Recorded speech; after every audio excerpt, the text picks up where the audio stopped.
Hello बच्चों, तो चलिए इस प्रश्न को पढ़ते हैं। सेल के विद्युत वाहक बल एवं टर्मिनल विभवांतर में अंतर स्पष्ट कीजिए। तो यहाँ पर देखो, हमें सेल के विद्युत वाहक बल और टर्मिनल विभवांतर में अंतर स्पष्ट करना है। ठीक है, तो प्रश्न में आगे बढ़ने से पहले इस प्रश्न से संबंधित जो मुख्य उदाहरण है उसकी हम चर्चा कर लेते हैं।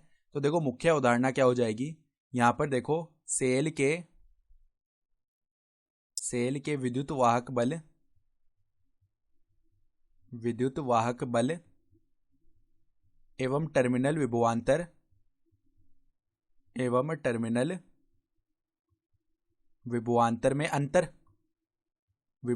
में अंतर। ठीक है, तो ये हमारी क्या हो गई, मुख्य अवधारणा हो गई।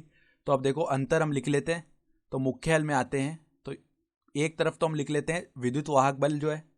ठीक है, तो विद्युत वाहक बल, और दूसरी तरफ हमने लिख लिया टर्मिनल विभवांतर।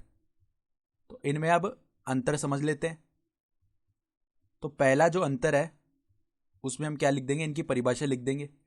तो देखो, पहले बिंदु में क्या आ जाएगा, विद्युत वाहक बल के लिए लिख रहे हैं कि यहां पर बाह्य परिपथ खुला होने पर हम क्या कर रहे हैं, सेल का जो बाह्य परिपथ है उसको खुला मान रहे हैं। तो बाह्य परिपथ खुला होने पर सेल के अंदर एकांक धनावेश को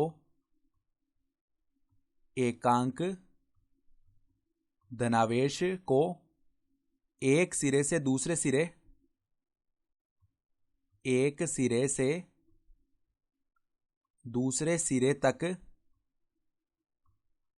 सिरे तक ले जाने में किया गया कार्य ये हमारा क्या होता है, विद्युत वाहक बल होता है। ठीक है, फिर अगर हम बात करेंगे टर्मिनल विभवांतर की, ठीक है, तो बाह्य परिपथ में, यहां पर बाह्य परिपथ की बात करते हैं हम। तो बाह्य परिपथ में एकांक धनावेश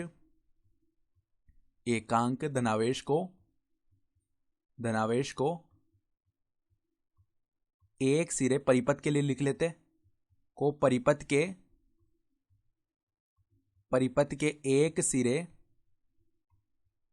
से दूसरे सिरे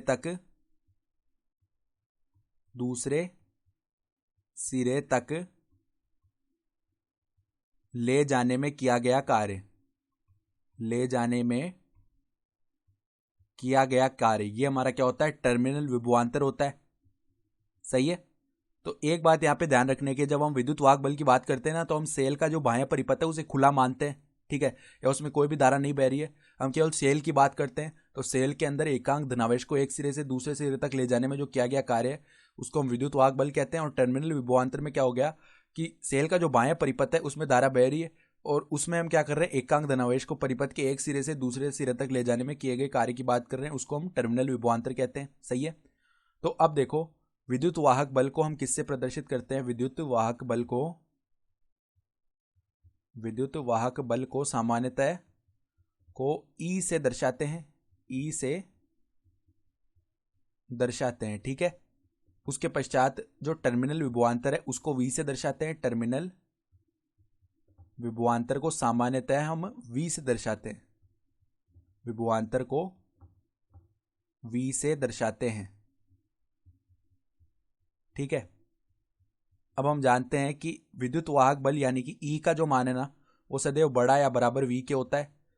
सही है। और टर्मिनल विभवांतर का मान जो है वो सदैव छोटा या बराबर होता है ई के। अब ये बराबर दोनों किस स्थिति में होते हैं, जब हमारे पास देखो इनके बीच में जो संबंध है वो हम जानते हैं, वी बराबर ई माइनस आई आर होता है ना, जहां पर आई क्या होती है, परिपथ में प्रवाहित धारा, और आर यानी कि सेल का आंतरिक प्रतिरोध। ठीक है, तो अगर ये आई का मान यहाँ पर जीरो हो जाए, क्योंकि आंतरिक प्रतिरोध तो जीरो होगा नहीं सामान्यतः, तो आई बराबर अगर जीरो है तो ऐसी स्थिति में टर्मिनल विभवांतर और जो विद्युत वाहक बल है वो आपस में बराबर हो जाते हैं।